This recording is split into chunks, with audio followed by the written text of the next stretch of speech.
Alright, what is going on, ladies and gentlemen? Randy here with RTS Mobile Gaming, bringing you a fantastic video today. We are playing the Lord of the Rings Rise to War, and in today's video we are talking about Celeborn wiping out Gondor Theodens. I have been cleaning up Theodens all day here in the assault. As you can see, I took a few losses in the last fight, but it ended with a victory, so I'm excited to share these reports with you today.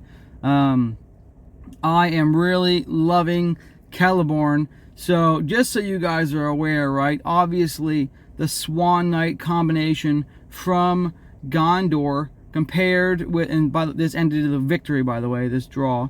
The Gondor combination with Swan Knights and Theoden is beyond disgusting, because basically he can stack enormous amounts of damage, and the Swan Knights will keep his troops alive for the first 3 rounds, right? I can't hit the Bow Knights, can't hit the Cavaliers. So the amount of survivability combined with damage output on the Gondor Theoden is unrivaled. The fact that I was able to perform as well as I did with a ranged, squishy march really makes me excited. So let's take a look at how this played out, right? First, we've got here Celeborn pumping out significantly higher damage than Theoden here. Able to absolutely come in with the W on a pure damage-based fight. Theoden with 25k healing coming in clutch there for sure. So overall, we're looking at about a 41,000 damage deficit for Theoden's army, okay? My army, with all healing and stuff factored in, has a total of about 41,000 damage advantage over Theoden going into this next phase of the draw, which is fantastic.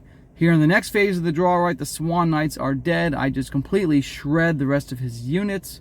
And then in the final stage of the draw, we come in for the win, okay? So what kind of gear and skills are we looking at for these commanders? Let's take a quick look, then I'll jump into the report. Celeborn, I've made one small change since the last video you've seen. I'm still running Marchwarden Bow. I'm still running Ranger Shroud. I'm still running Trapper's Hood. But I have changed to the Harp of Lothlorien in order to gain that bonus damage right here. Since Celeborn cannot use a Wizard's Firework, unfortunately, this is going to be one of the stronger damage accessories from the purple range, okay? Skill-wise, I'm still running maxed out R5, 29 out of 29. Elven Leader, right? Firing Formation. Then in the R3 tree, I have Grey Elf with Deadeye maxed out. As I continue to level, I'll put my extra points into shield training just to get some more damage mitigation. 15 out of 15 in the guide for a huge damage bonus in rounds 1 and 2. And then here, 1 point in the wise to give me madness immunity, since my focus right here is over 250, okay? That's the key.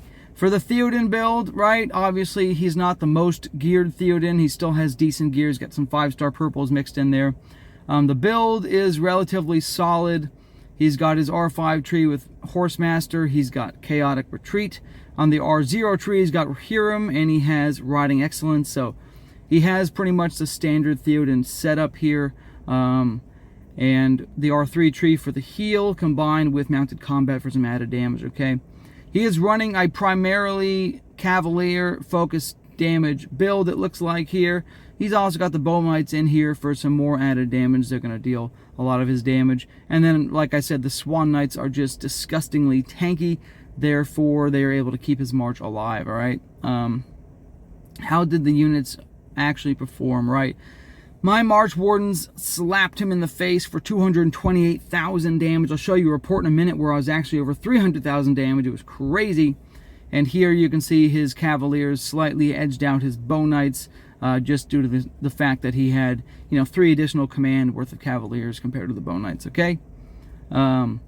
Really, really fantastic damage. Let's look at round 1 real quick. I just want to show you what the damage of a full march of Marchwardens looks like against Swan Knights on a Theoden with 7 points in Riding Excellence, okay? So he's got minus 14% damage received on his Swan Knights. Alright, so here, boom, look at that. I just punched this Swan Knights in the face for 38,000 damage, guys. That's crazy. This is physical damage. This is not some alchemist anti-defense burn damage build. This is physical damage from the Marchwardens. What does it look like in round 2? I don't know. Another 38,000 damage, guys. I'm just melting these poor Swan Knights. They're getting meltarooed, okay? Here in round 3, of course, my damage will drop off a cliff because I lose my 45% from the one and the 70% from the other, 30% from the other. So my damage is dropped down to still respectable against Swan Knights, right? This is still physical damage against Swan Knights, but I dropped down to 18k, okay? And then we go into round 4, where I'm no longer mandatory targeting the Swan Knights. I'm now going to hit the Bow Knights for almost 25,000 damage. So, pretty substantial damage, guys. I mean, that's it.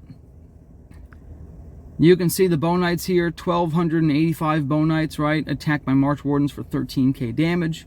Well, my Marchwardens came back and smacked him in the face. So it was fantastic, all right?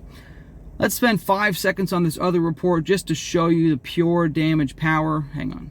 Here we go. The pure damage power here, okay? This was really, really impressive. I just absolutely chonked away at this Theoden in this report.